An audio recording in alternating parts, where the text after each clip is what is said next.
자, 예산관계 법률 보시면 항상 법률을 어떻게 공부한다고? 중요사항을 열심히 숙지한다. 그래서 주요 법인데요. 헌법부터 해외법까지 가장 기본 법은 두 번째 국가재정법이에요. 일단 그 헌법은 국가의 가장 근본법이고 상위법이라서 어떤 자세한 사항보다도 큰 그림만 그려놨어요. 이것들 구체화하는 것이 법률이다 보니까 법이 더 중요한 게 많고, 자, 교재는 689페이지에 나와 있는 밑에 국회 예산 심의 확정권 또는 준예산 규정이 나오죠, 법에. 54조 1조 2조 1항 2항 3항인데 볼게요. 국회가 예산을 심의한다. 정부는 예산을 편성해서 개시일 90일 동그라미 90일 전까지 국회에 제출. 국회는 자 30일 전까지 의결. 이거 암기하셔야 되고 뒤에 또 나올 거예요. 또 3. 새로운 의결헌도가 개시될 때까지 예산안이 의결되지 못하면 정부는 국회에서 예산안이 의결될 때까지는 전년도 예산에 준하여 집행할 수 있다. 자, 좀 전에 원칙할 때 나왔던 말이죠. 준예산. 전년도에 준해서 제출할 수 있다. 그 사유가 좀 나와 있는 거고. 여기는 그 법에 있는 많은 내용들은요, 뒤에서 또 다 다루어져요. 일단은, 이게 법에 있구나 하는 게 중요한 것이지, 내용이야 뒤에서 배우기 때문에 일단은 구분이 되면 돼요. 어디에 뭐가 있다만 보시면 돼요. 그 다음에, 넘겨서 691 가봤더니, 자, 나오는 법이 국가재정법이죠. 그 목적도 참고로 봐두시고, 목적. 1조의 목적이 나와 있고요. 이 재정법의 주된 내용은 한 4가지예요. 효율성 제고, 건전 또는 건전화, 건전성 강화, 투명성 제고, 성인지 예산 결산 등인데, 그러면 딱 보더라도 내용 자체가 효율성 관한 내용이 있을 거고, 이것도 자 건전성 강화 내용이 나올 거고, 투명성 내용이 나올 거란 말이지. 그럼 지금 어떻게 나올 것 같아? 다음 중 재정법상 건전성 강화와 관계 있는 거 없는 거 한 다음에 이걸 넣거나 이걸 넣거나 하겠지. 그럼 이거 알면 되겠죠. 그래서 가장 기본은 건전성 강화 내용이다. 자, 효율성 측면에서는요 3가지가 있긴 한데 기억할 단어가 이제 첫 번째 참고하세요. 정부가 어떤 계획을 짜서 국회에 내는 시한은 다 120일 전까지. 예산안도 기금안도 다 짜서 국회에 내는 기간은 120일 전까지. 그러니까 회계연도 개시 120일 전까지 제출하도록 법에 돼 있어요. 여기서는 중요한 것이 세 번째예요. 중요하다.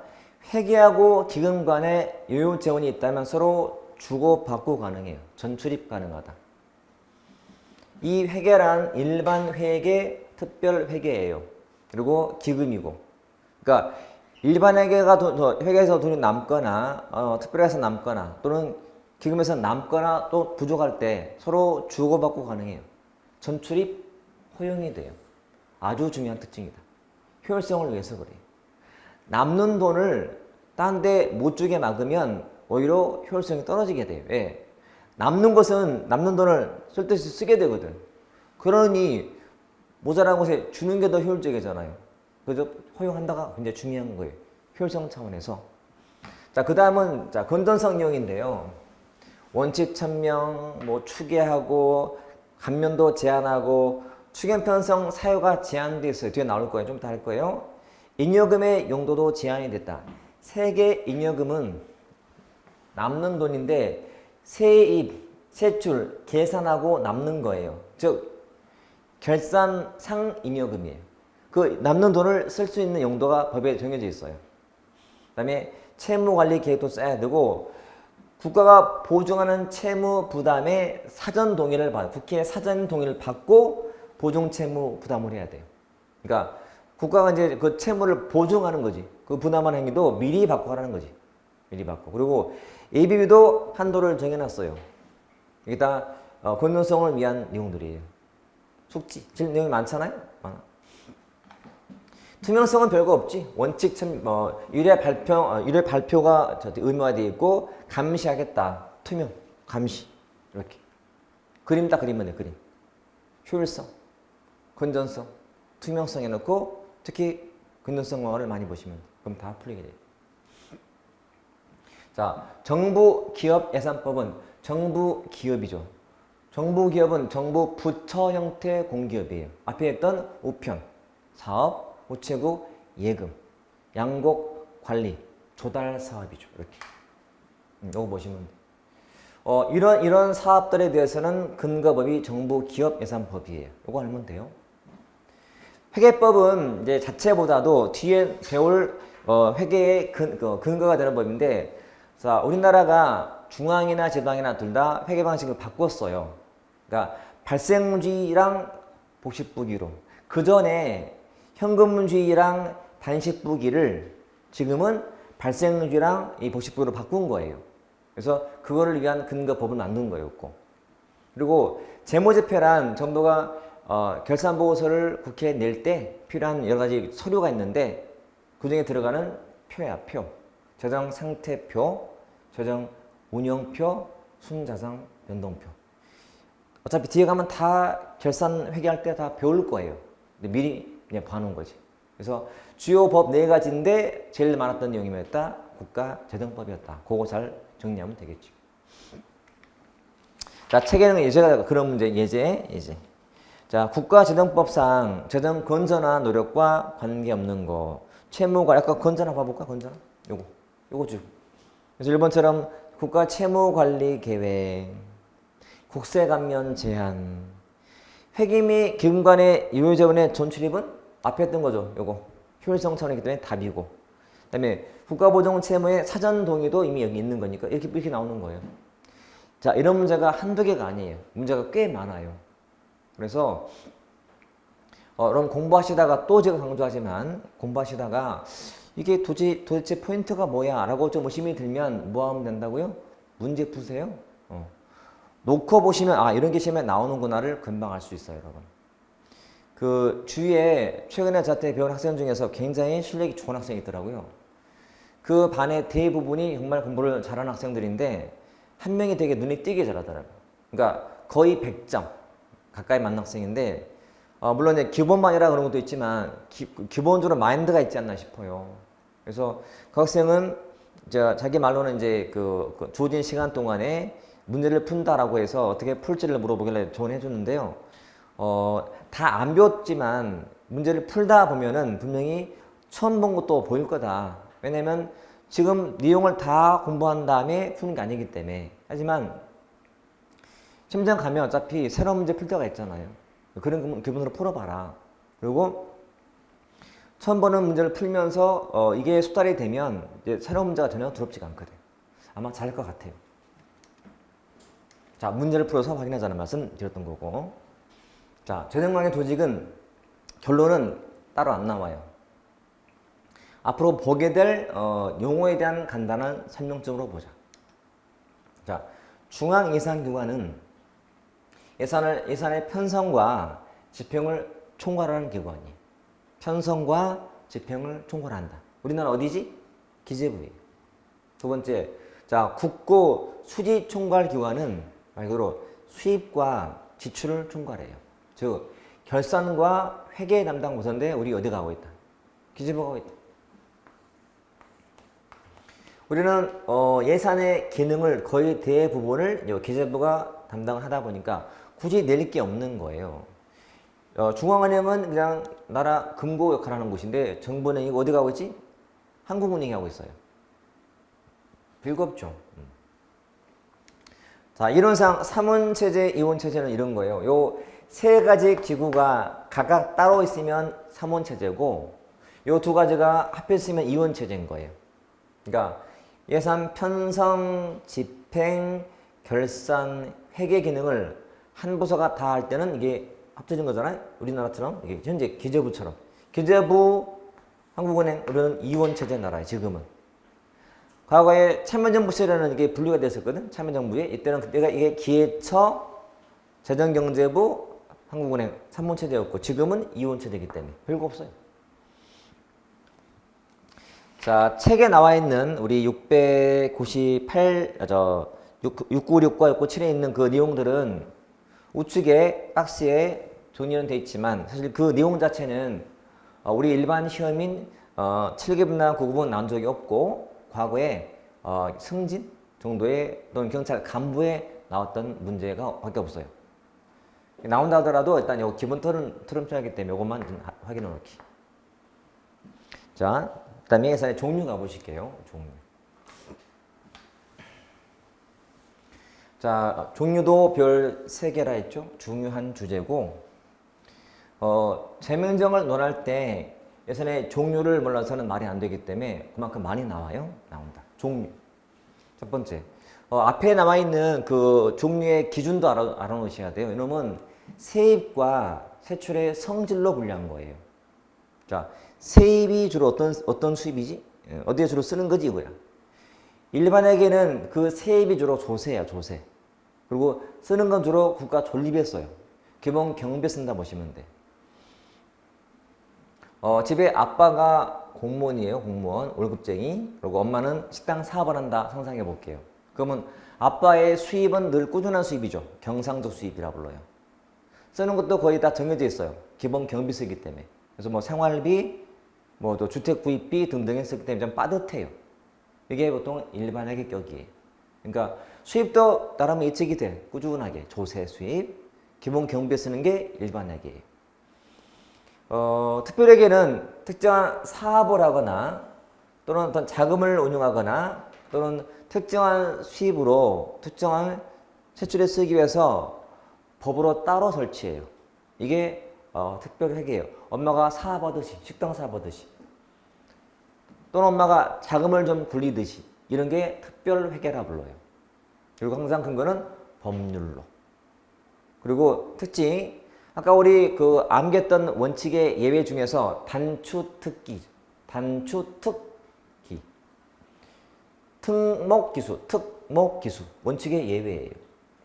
그리고 통합재정은 요거는 이제 한 나라의 모든 재정 상태를 모아놓은 건데 이 기본 구성이 일반 회계, 특별 회계, 기금이거든. 일특기. 그래서 요것도 요 통합재정의 한 내용이. 그리고 당연히 국회 심의를 받지. 됐죠? 이게 특별회계예요.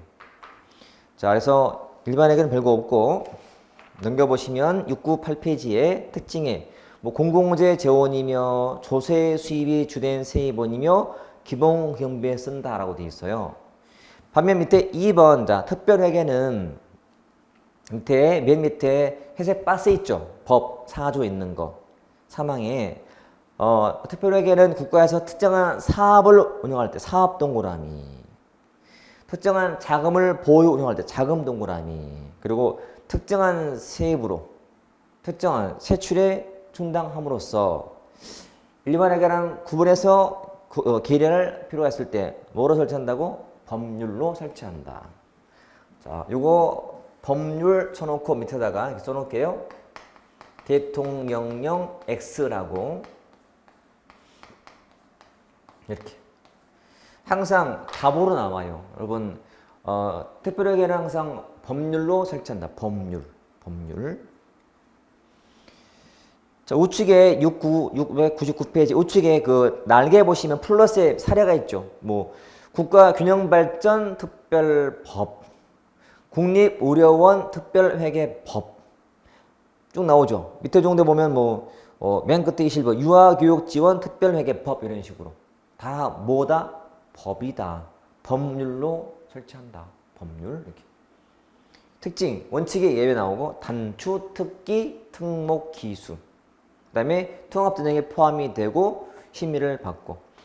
그 참고로 정부가 발표하는 예산 규모는 두 개를 더한 규모예요. 일반회계, 특별회계를. 2019년도에 정부 예산이 469조쯤이 돼요. 그 규모가 두 개를 더한 거예요. 됐다 보시면 돼요. 이게 가장 기본적인 일단 예산의 종류였고 두 번째는 기금인데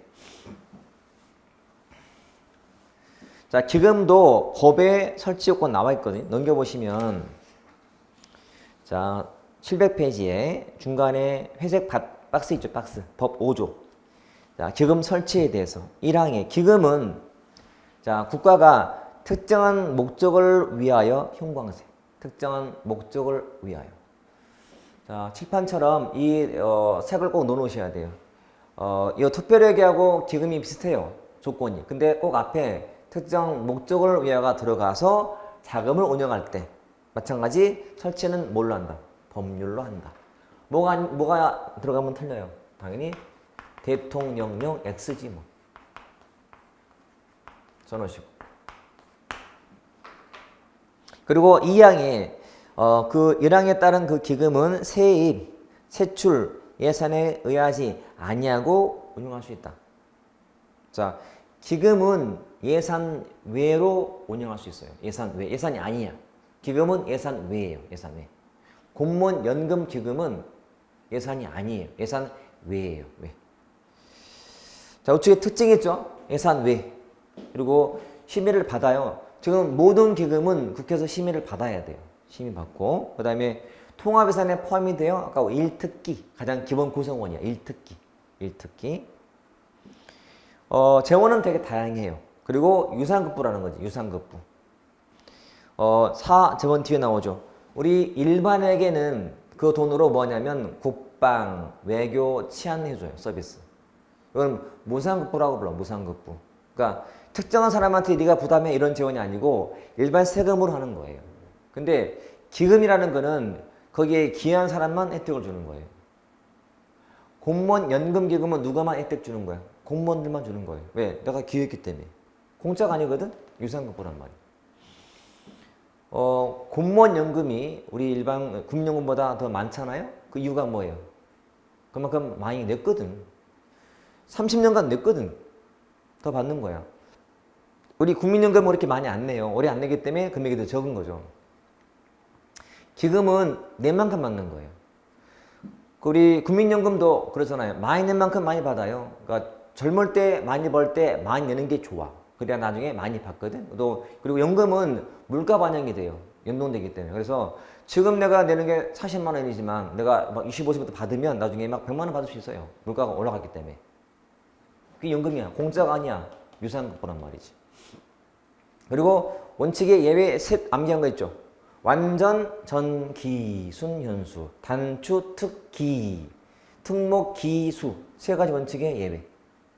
우리가 암기한 그 세 가지 원칙의 예외 다 들어있어요. 기금은.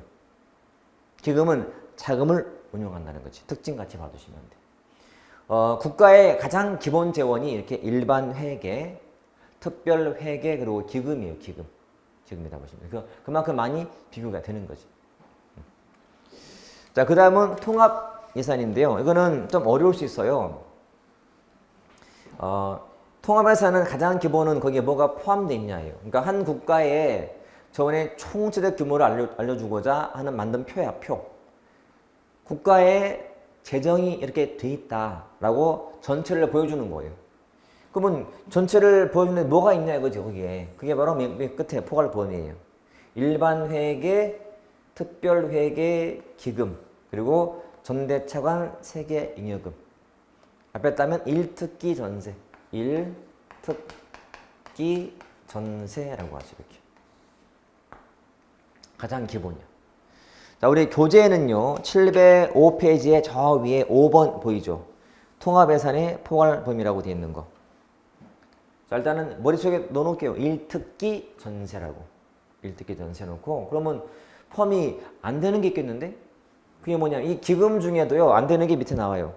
양괄호 2번에 밑줄 보이죠? 금융성 기금하고, 그리고 위반 평형기금은 포함이 안 되고, 그리고 공공기관 예산도 포함이 안 돼 있어요.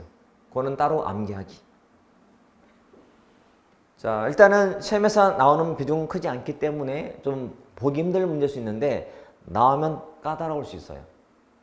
그래서 일단은 지금은 뭐가 포함되는가를 일단 알아두시고, 그 다음은 특징인데 통합이다. 통합. 포괄성을 띈다. 그리고 순계 개념이다. 순계 개념. 순계.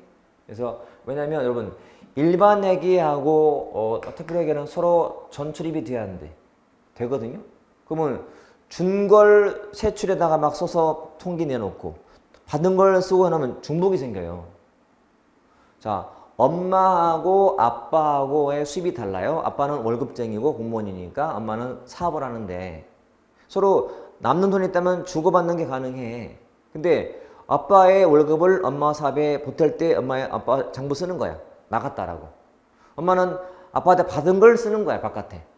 근데 사실은 한 번 쓴 거잖아요. 왜? 식구니까요. 근데 장부는 2번 잡히잖아, 나간 걸로. 그러면 통계가 정확하지가 않지. 그래서 중복을 뺀 게 바로 순계야, 순계. 중복을 빼주는 것이 순계 개념이다. 그리고 구분해서 쓰고, 이건 표기 때문에 쓰는 건 현금주로 써, 현금주. 그러니까 현금 갖고 쓰는 거야. 현금 나갔다 이렇게 쓸 때 하는 말. 특징. 자, 이 통합 예산은 처음에 나오면 분명히 새로운 게 또 볼 수 있어요. 근데 지금 오늘 배웠던 것도 있죠. 가장 기본인 범위, 일특기, 전세. 포함 안 되는 거 봐두시고, 그 다음에 특징을 보되 문제를 풀어보는 게 좋아요. 또 문제 풀기. 어려운 주제라든지 이해가 안 될수록 문제가 필요해. 문제를 풀어봐야만 감이 생길 거니까. 이렇게 일단 정리해 보시고, 그 다음에 자, 조세 지출예산제도. 자, 뜻을 잘 한번 생각해 보세요. 무슨 말인가? 조세가 뭐지? 조세가? 세금. 세금을 쓰는 거예요. 지출. 조세 지출 예산이 뭘까? 원래 조세 지출은요, 지출은 자체가 하나의 어떤 세금상 특혜를 말해요. 특혜. 그러니까 특혜라는 것은 세금을 감면하거나 아니면 면제하거나 등이 조세 특혜인데 보통은 조세 감면으로 봐요. 자, 조세 감면의 내역을 예산으로 밝히라는 거예요. 자, 과거에는 정부가 기업들에 대해서 조세를 감면할 때 알아서 했단 말이야. 삼성한테 법인세를 부과할 때 처음부터 뭐 1,000억을 감면해서 부과를 했단 말이야. 부과할 때. 뭐 현대한테 부과할 때 뭐 500억을 감면해서 부과했단 말이지. 이건 정부하고 기업끼리만 알았던 사실이야. 근데 조세 감면은 사실은 특혜거든, 특혜. 이거를 국회에서 감시를 안 하기 때문에 특혜 소지가 많아요. 부정비리가 생기기도 하고. 그래서 감면하려면 공개하는 거야, 예산으로. 왜냐면 이거 보세요. 조세 감면은 보조금 효과거든요. 그래 안 그래? 삼성은 1,000억을 감면받아서 지금 부과를 받은 거예요. 법인세. 그러면 1,000억을 덜 내는 거거든? 그럼 정부가 원래 다 거둔 다음에 1,000억을 주는 거랑 똑같잖아요. 보조금으로. 그렇지? 원래 보조금은 예산에 반영이 되어서 국회 심의를 받아왔었어요. 근데 감면하는 내역은 그동안 감시를 안 받았거든. 지금은 하겠다는 거야. 그래서 직접 지출된 보조금이 국회의 심의를 거치듯이 조세 감면은 간접 지출이거든. 이것도 심의를 거치자는 거예요. 그래서 국회에서 정부의 어떤 그런 조세 감면 내역을 감시 통제하겠다는 거예요. 이게 조세 지출예산제도예요. 자, 취지를 잘 이해하셔야 돼. 그리고 현재 다 도입이 돼 있어요. 처음 돼본 것은 소득이야. 미국이 아님을 아시면 되고. 그리고 자, 다시 한번 조세 지출 예산은 조세 감면의 내역을 국회한테 밝혀라 이거야. 보조금은 원래 국회한테 밝혀왔었어요. 보조금은 원래부터 직접 주는 거라서 감시를 받아왔지만 간접적 지출인 조세 감면은 그동안 국회가 감시를 안 해왔다. 그러니 문제가 많더라. 그래서 우리가 좀 통제하겠다. 이제는 밝혀서 하라. 이런 거예요. 그래서 의미를 알면은 뒤에 나올 장단점은 금방 나오지. 별거 없으니까 가볍게 보시고. 자, 그 다음 중요하다, 이제. 자, 불성립시 대체 방안. 불성립시. 자, 예산의 불성립은 뜻이 뭐냐면요. 새로운 회계연도가 개시가 됐어. 즉, 1월 1일 0시가 됐어요. 개시가 됐는데 아직도 국회에서 예산이 통과가 안 된 거예요. 즉 12월 31일 24시 자정까지 예산이 통과되어야 1월 1일 종 딱 치는 순간부터 예산을 쓸 수 있는 거거든. 근데 여야가 싸우느라고 의결을 못한 거예요. 이게 불성립 상황이에요. 그때는 뭐가 대안이 필요해. 첫 번째 준예산. 자, 당장 다음 날부터 민간한테 사업비를 줘야 될 상황이 된 거지. 그때는 전년도에 준에 쓰는 거예요. 자, 책 봐볼게요. 준예산 개념에. 자, 준예산이란 새로운 회계연도가 개시될 때까지 1월 1일 될 때까지 예산이 성립되지 못할 경우에 예산이 확정될 때까지 밑줄. 그 말은 밑에 특징처럼 기간 제한이 없다는 얘기예요. 자, 확정될 때까지는 모르는 거잖아. 하루가 될지 이틀, 일주는 모르는 거니까 확정될 때까지 자, 특정 경비 밑줄. 그 말은 용도의 제한이 있어. 밑에 지출 용도가 있어요. 거기만 쓸 수 있어요. 전년도에 준해서. 그리고 이게 현행제도거든. 밑 특징에. 자, 현행제도고 기간은 제한이 없으며 한 번도 사용하지 않았어요. 기억하세요? 그러니까 정부는 개시할 때까지는 다 통과했었어요. 31일 날 통과된 경우도 있었고 사실은. 그리고 1월 1일 새벽에도 통과된 것도 있었어요. 하지만 준예산을 쓰진 않았었어요. 통과된 걸 쓴 거지. 특징이에요. 특징.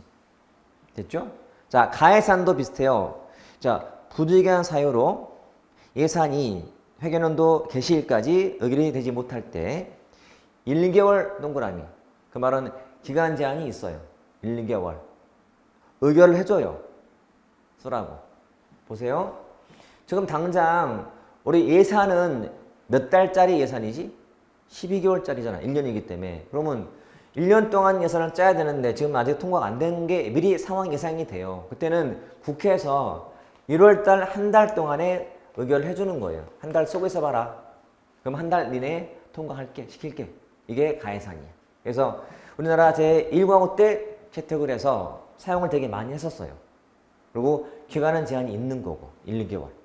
가예산제도 비교하시면 돼요. 가예산. 그게 밑에 특징이. 잠정예산은 똑같아요. 손입이 안 된 상태인데 일단 잠정적으로 쓰는 거예요. 영리제도예요. 영리제도. 이것도 제한은 따로 없어요. 그러니까 처음부터 법에다가 뭐 1개월, 2개월 같은 기간은 미리 명시하지 않아요. 필요하면은 1개월 하는 거고 없으면 뭐 1주 하는 거 하기 때문에 처음부터 기간은 명시 안 해놨어요. 이게 잠정 예산이에요. 자, 익히셔야 돼요, 여러분. 우리가 보건예산 제도는 종류는 보면 돼요, 그냥. 보고서 읽히면 되는 것이지 굳이 막 힘들게 뭐 하는 게 아니에요. 그냥 자주 보시면 돼. 준예산. 준에 쓴다. 의결이 안 됐기 때문에. 한 번도 없다. 사용한 적 없다. 그런 식으로. 그 다음에 시기별로. 예산의 시기. 성립 시기. 자, 헌법에는요, 제가 보면 헌법에는 예산을 편성하여 그 예산안을 국회에 얼마 전까지 제출하라고 되어 있다고? 90일 전까지. 자, 새로운 회계연도가 언제 개시가 돼요? 1월 1일 0시. 그래서 90일 전까지 국회에 내도록 헌법이 규정이 돼 있어요. 근데 이거를 전형법은 얼마 전까지? 120일 전까지로 돼 있어요. 120일까지. 이렇게. 그러니까 과거에는 헌법하고 이 전형법이 똑같은 기간을 갖고 있다가 알다시피 맨날 연말만 되면 맨날 싸우다가 이게 통과가 될 듯 안 되게 불안한 상황이 많이 된 거예요. 그래서 아예 한 달을 땡긴 거야, 앞으로. 땡겨서 심의를 미리 하겠다는 거예요. 그러면 예산안을 정부가 편성해 냈어요. 심의를 했어요. 계속 심의하다가 이거를 통과시켰어요. 이게 바로 본 예산이에요. 처음 제출한 예산을 그냥 통과시킨 거지. 당초 예산이라고 해요. 당초 예산. 두 번째는 자, 일단 제출을 해서 심의하고 있었는데 심의한 걸 고쳐온 거야, 정부가. 잠깐만요. 고쳐와. 이게 뭐다? 수정 예산이에요. 심의 중인 걸 고친 거야. 다른 말로 성립 전, 성립 후. 성립 전에 고친 거지. 수정 예산. 자, 이제는 통과됐어요. 통과돼서 한참 쓰고 있는데 정부가 집행 중인데 고쳐온 거야. 이거를 통과시켜서 집행하고 있었는데 돈이 모자라서 예산을 뜯어 고쳐온 것이 추경예산, 추경. 성립한 후에 고친 거죠. 그래서 수행예산도 사용한 적이 있었어요. 근데 추경은 성립 후 또는 집행할 때 고치는 건데 특징이라면 횟수는 제한이 없다는 거예요. 그러니까 뭐 한 번을 하든 두 번 하든 그건 제한이 없다. 하지만 사유는 제한이 있다. 전경법으로 암기할게요. 전경법. 전쟁, 뭐 경기 침체, 뭐 법에 따라서 의무가 있을 때 이렇게. 전경법. 그리고 거의 매년 쓰고 있다. 책. 자, 본예산, 추정예산. 다 설명드린 거예요. 우측에 추경. 특징에 집행 중 또는 성립 후 횟수 제한은 없다. 사유는 제한이 있다. 기억, 니은, 디귿. 전, 경, 법, 전쟁, 경기 침체나 대량 실업, 남북관계 변화 등 법에 따라서 지급할 지출이 발생했을 때 그때 편성 가능하고 당연히 국회 심의를 받는 거고 그다음에 8번 우리나라 거의 매년 편성하고 있고 이렇게 이게 추경입니다. 지금 보고 있는 예산의 종류가 많아서 좀 부담스럽지 내용 자체는 그렇게 어려운 거 아니기 때문에 자주 보시면 돼요. 넘겨서 자 예제 가볼 거예요. 예제 5번 예산의 종류로 옳지 않은 거 1. 일반회계 예산의 세입은 조세 수입이죠. 맞고 기금은 세입, 세출 예산에 의하지 않고 예산 외로 운용할 수 있죠. 맞지? 조세 지출, 즉 조세 감면은 보조금 효과죠. 맞죠? 4. 특별회계는 국가에서 특정한 사업을 할 때 대통령령으로 설치한다? 아니, 법률로 설치한다. 틀렸지. 6번도 옳은 것은 추경이 국회에서 확정되기 전에 하는 건가? 아니잖아. 확정 후. 집행 중에 하는 거니까. 이미 틀렸고. 가예산은 기간 제한이 있잖아요. 1, 2개월. 틀렸고. 3. 추정예산은 정부가 예산안을 편성하여 국회에 제출한 이후 의결 전에 예산안 내용의 일부를 수정해서 다시 제출한 예산안 이게 맞지. 준예산은 국회에서 의결될 때까지 1개월에 한해서 아니잖아. 준예산은 기간 제한이 없으니까요. 그렇게 보시면 돼. 거기다 그냥 걔네 말만 풀게 나와요. 문제가 꽤 많은데 기출 문제가 많은데 다 보면 기본을 물어보지 아주 심하게 어려운 건 없어요. 조금 어렵게 느껴지는 부분이 통합예산. 그것만 조금 더 신경 쓰시고 나머지는 그냥 개념으로 다 풀 수 있으니까 역시 숙지하시면 된다. 자, 예산의 분류 가보시면 분류. 자, 분류는 일단은 네 가지가 나와 있잖아요. 시험은 각 분류별 제일 의미 있는 특징이 있어요. 그것만 잘 이용하시면 돼요. 어차피 시험은 서로 섞을 거니까. 교재 712페이지에 나와 있는 그 박스가 있을 거예요. 유형에. 그 분류 방식에 따른 초점이 있어요. 그거 잘 활용하셔야 돼. 첫 번째, 자, 조직별 분류는 초점에 누가 쓰는가, 누가가 중요해. 주체가 중요해. 그 예산을 쓰는 주체가 누구지? 이게 분류하는 거야. 그래서 청와대가 얼마, 법원이 얼마, 뭐 국회가 얼마, 이렇게 분류하는 거야. 가장 의미 있는 특징이 뭐냐면 국회 심의가 가장 쉽다는 거예요. 기억하세요? 국회의 심의가 가장 의미한 분류가 조직별 분류. 두 번째, 자, 품목별 분류인데 품목이란 장, 관, 항, 세양, 목의 그 목이야. 목. 품목으로 분류할 때 품목. 장, 관, 항, 세양, 목. 저 위에 소관이 있어. 소관. 이게 주체고 조직이야. 조직. 여러분 자, 조직별 분류 단위는 커요, 작아요? 커요. 크기 때문에 되게 심의하기가 편해요. 어디 얼마, 어디 얼마. 물론 누군지는 알겠지만 뭐 하는지는 몰라요. 여러분 또 기억하세요? 손바닥을 보면 손등이 안 보여요. 그치? 자, 우리가 거실을 보게 되면 미시가 안 보여요. 당연한 거예요. 자, 누군지만 보다 보니까 뭐 하는지는 모르는 거예요. 가장 중요한 특징만 알면 돼. 네? 가장 중요한 특징만. 품목은 여기 있어요. 그러니까 이거는 뭘 구입했지? 구입하는 물건으로 예산을 분류하는 거예요. 품목. 인건비, 물건비 등해가지고. 굉장히 단위가 작아서 심의는 쉽지만 얘보다 일은 많아요, 저거예요. 그러니까 심의가 어렵진 않지만 일이 많은 거예요.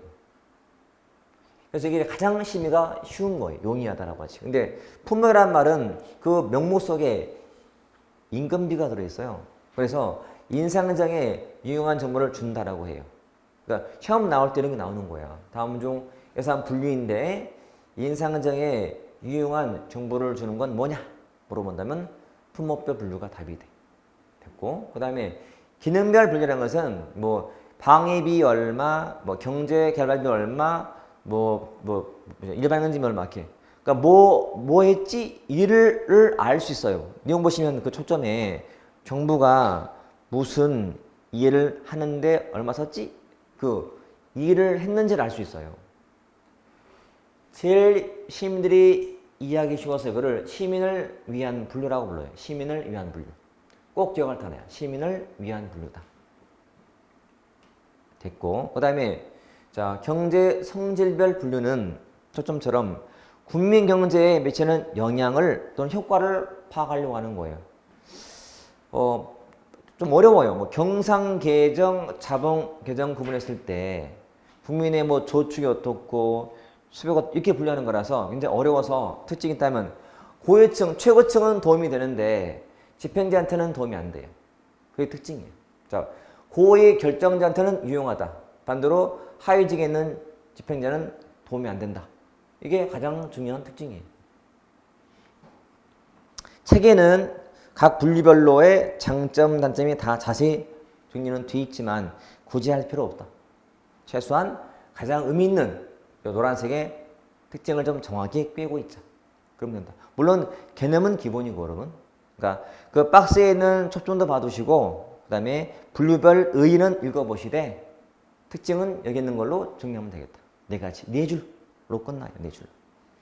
자, 넘겨보시면 자, 715페이지의 저 위쪽에 실제 현황이 있어요. 이번에 세출 예산 과목이 장, 관, 항, 세 항목. 이 중에 장관항이 입법 과목, 세 항목이 행정 과목이다라고 돼 있지. 그거 체크. 아까 했던 거예요, 여러분. 장관항인 입법 과목끼리의 상호 융통을 뭐라 한다고?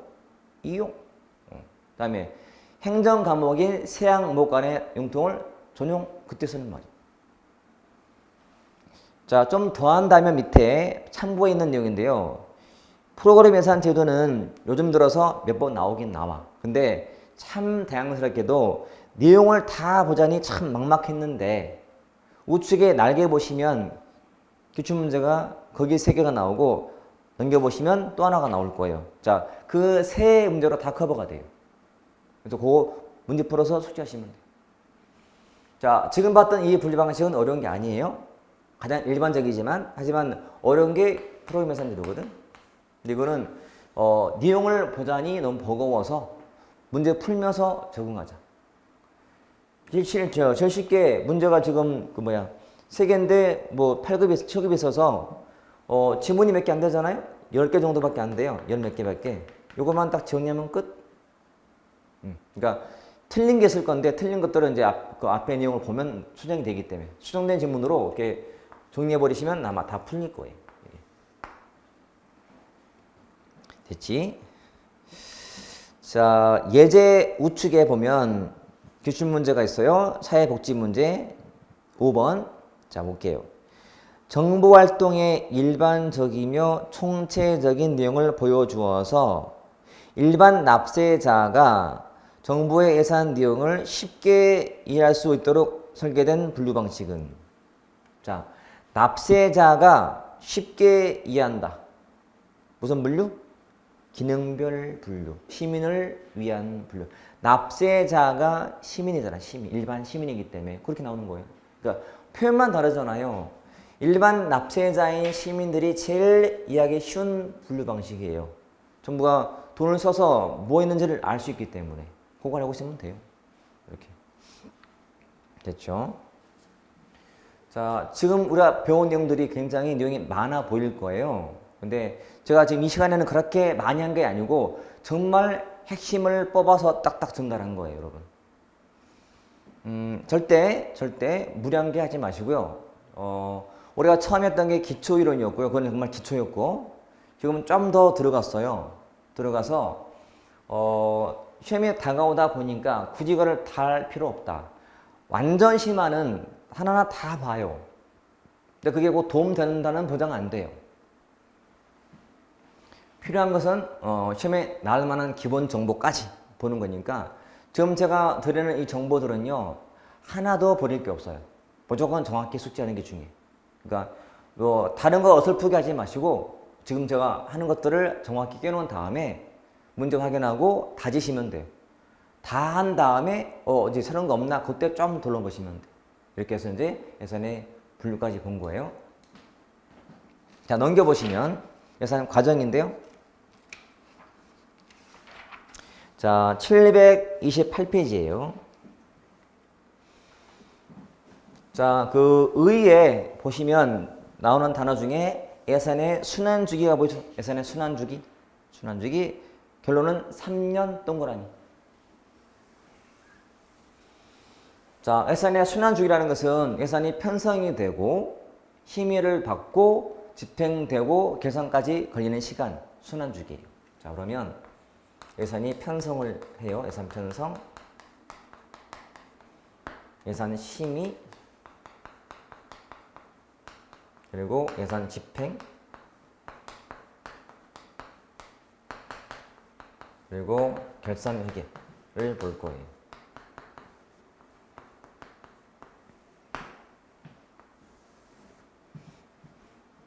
자, 예산을 편성, 심의, 예산을 집행, 결산인데 보통 요 집행하는 연도가 회계연도예요. 회계연도, 피스컬 이어. 이건 1년 전이죠. 피스컬 이어보다 1년 전에 편성하는 거고, 이거는 후에 하는 거예요. 1년 후에 한다. 2019년도의 예산을 집행 중이야, 지금. 공무원들 월급 주고, 민간 사업자한테 돈 나가고. 집행. 이거 언제 편성한 거지? 작년에 했지. 2018년도에 정부가 편성을 해서요. 이때 심의를 한 거예요. 그러니까 A라는 예산을 편성해서 국회에 냈더니 그대로 통과했어요. 작년에는 수정 예산이 제출 안 됐었어요. 당초대로 통과된 거지. 그리고 올해 집행하고 있고. 언제 가야 결산 봐요? 내년 가서 봐요. 1년 후기 때문에. 내년 가서 결산 봐요. 그래서 하나 예산을 편성해서 심의하고 집행하고 결산까지 총 몇 년 걸려? 3년 걸려. 이게 순환주기. 순환주기. 그러면 한 해에 모든 게 다 동시 진행한다 보시면 돼요. 뭐냐? 올해는 집행도 하지만 모두 해야 돼. 내년 것도 짜야 돼요. 편성 심의. 작년 것도 결산 봐야 돼요. 이렇게. 하지만 다 하나가 아닌 거지. 작년 거 올해 거 다른 거니까. 그러면 예산을 편성을 누가 총괄해요? 편성 기재부. 집행도 누가 총괄해요? 기재부. 모으면 행정부가 해요. 행정부. 행정부의 기재부니까. 심의는 누가 하지? 심의는? 요 심의는 국회가 해요. 입법부인 국회가 하고. 자, 결산회계는 주의하셔야 돼요. 이거는 세 군데가 나와요. 자, 결산과 회계 총괄은 기재부. 결산 검사나 회계 검사는 감사원. 승인은 국회가 해요. 다 주의해서 보셔야 돼. 자, 그게 우측의 예제 문제거든, 예제. 자, 편성은 누가 한다고? 기재부. 이건 다행스럽게도 편성 총괄 개념이야. 행정부. 그리고 집행도 행정부에서 편성 집행 총괄하기 때문에. 심의는 국회야. 그래서 일단 1과 3으로 압축이 됐어요. 근데 결산을 검사 누가 해? 검사? 검사는 감사원인 행정부. 둘 다 행정부니까. 감사원은 대통령 직속기구잖아요. 행정부기 때문에. 만약 이게 그 제목이 결산 승인 그러면 답은 국회가 돼야 돼. 국회. 자, 우리 책 728페이지예요. 왼쪽에 플러스에 보시면 밑에 쪽에 나와요. 결산은 입법, 행정, 즉 기재부, 감사원 다 관계된다. 그래서 결산 총괄은 기재부요. 확인은 감사원이요. 승인은 입법부다. 같이 봐두시면 돼. 여기까지만 보시면 돼. 됐지? 자, 쉬었다가 하나씩 볼게. 편성부터.